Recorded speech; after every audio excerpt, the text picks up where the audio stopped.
Okay, now I want to share with you some stuff that I found on Twitter. As I'm scrolling through Twitter, I always find some really, really funny stuff from just, asinine people. One of them being our president, two of them being two right-wing grifters. Actually, I'm not sure Charlie Kirk is a grifter. I think he might actually believe the nonsense that he spews.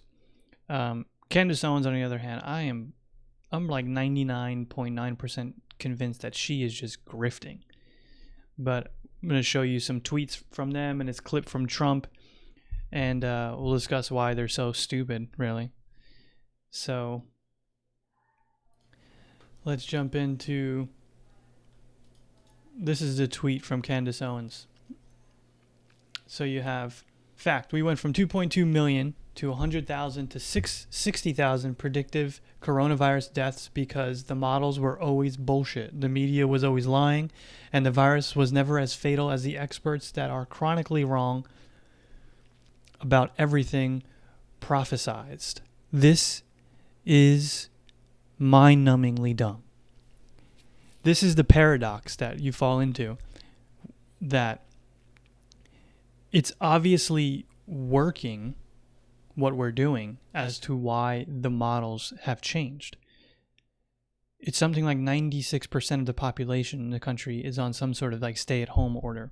So a lot of people obviously now have finally got the hint over the last probably 4 weeks or so. A lot of people are staying home. Social distancing is working. They told you it was going to work.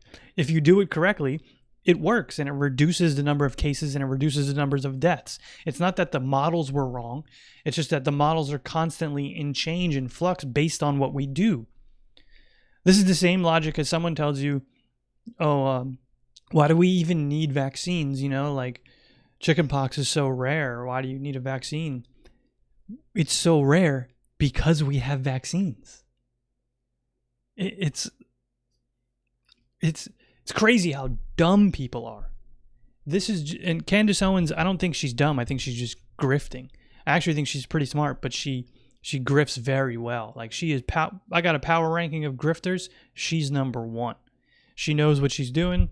It's very easy to dupe her audience. I swear, if I didn't have a moral compass and I didn't have some sort of feeling of shame, I could grift the same people that she grifts and make tons of money and build a social media platform from here to the moon. But I feel shame. It's a rare thing when you're a human being who just is incapable of feeling the feel of shame and has no moral compass. That takes me right into our president, because that's him. He has no ability to feel shame, so he can just lie incessantly and do what he does and tout the bullshit and belittle everyone he comes across and contradict himself in the same sentence because he can't feel shame. It's actually like a superpower of his. It works to his advantage. Here is this exactly what I'm talking about in this next clip. So, you were highly critical of mail-in voting, mail-in ballots for voting. I think mail-in voting is horrible. But you voted by mail corrupt. In Florida's election last month, didn't you? Sure, I could vote by mail for that. How do you reconcile Because I'm that? allowed to. Well, that's called out of state. You know why I voted? Because I happen to be in the White House and I won't be able to go to Florida to vote. What's the difference between mailing within well, there's a state or big mailing difference outside the between state? somebody that's out of state and does a ballot and everything's sealed, certified, and everything else. You see what you have to do with the certifications. And you get thousands and thousands of people sitting in somebody's living room signing ballots all over the place. No, I think that mail-in voting is a terrible thing. I think if you vote, you should go. And even the concept of early voting is not the greatest because a lot of things happen. But it's okay. But you should go and you should vote. I think you should go and you should vote. You look at what they do, where they grab thousands of mail-in ballots and they dump it. I'll tell you what, and I don't have to tell you, you can look at the statistics. There's a lot of dishonesty going along with mail-in voting, mail-in ballots. There's no evidence to back up that mail-in ballots increase levels of fraud in voting, and people are sitting in their living rooms signing people's names, as Trump likes to paint a retarded picture of. There's no evidence of that. But he's allowed to vote by mail, but God forbid anyone else do it. It's plain, like, this is what we have to do. We have to allow people, we should be encouraging more voting, as much voting as possible, getting as many people to vote as possible. That's the best way forward. And in a pandemic where people's lives are potentially at risk, if they're huddled together with thousands of other people in voting locations, we need to give them other options to vote. So mail-in voting is the way to do that. We've already done mail-in voting for years and years and years, and there's no evidence that it causes fraud and people to lie and cheat as much as this Mango Menace is saying. It's just not true. The evidence doesn't back it up.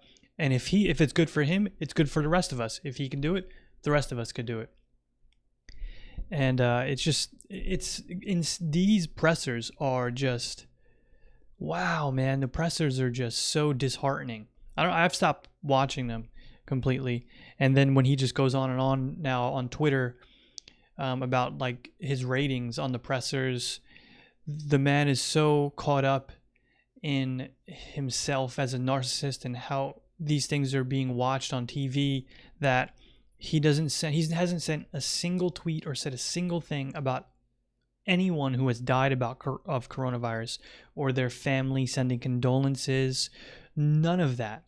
But he'll go on Twitter and go on and on about his ratings. This is not healthy.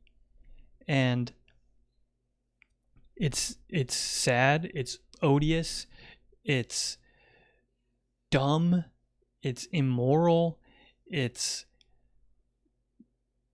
nefarious on his part. It's I mean, how many more? Like, it's just, how much more can we take, honestly? And then, you know, let's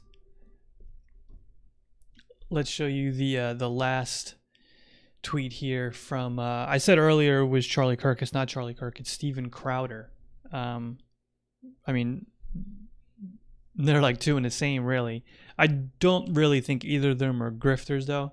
I really do think they believe just the nonsense that they spout. And his tweet here is just right in line with Candace's tweet about how the models were wrong and so forth and so on. So here's his tweet.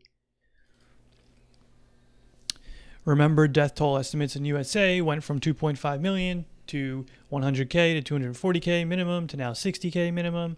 And anyone who expressed skepticism at any point was excoriated / labeled a denier. Never forget.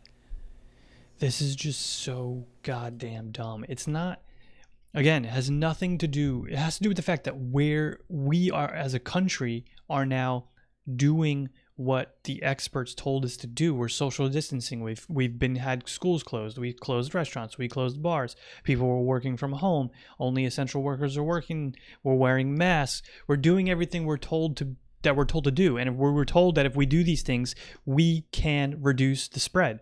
Reducing the spread will reduce the death rates. The models are in constant flux. They're changing because of our behavior. It's not that the models and the experts were wrong. It's just that we started listening to them and on their recommendations. How goddamn brain dead do you have to be to tweet this stuff and then to be, you know, this tweet has 42,000 likes, to be the 42,000 people that like a brain dead tweet like that? We are in some very strange times, my friends, and it's only going to get worse. People are going to continue to some people are going to continue to say dumb stuff. Some people are going to continue to go at odds with the experts. Some people are going to have the hubris to think that they're smarter than experts. People are not going to listen to experts, and particularly when it comes to when there's some sort of political spin you can turn on it, but they'll listen to experts every goddamn waking second of their normal life. We're going to have grifters like Candace still out there spreading their nonsense. We got just a megalomaniac moron in the White House that we need to get rid of. And I'm going to be here every step of the way, trying to point out as much of it as I can, trying to inject some levity and some truth into the ether as much as I can. And if you're liking the content, please subscribe, comment, share it. All the relevant actions one can take when it comes to YouTube content here. So thanks for watching.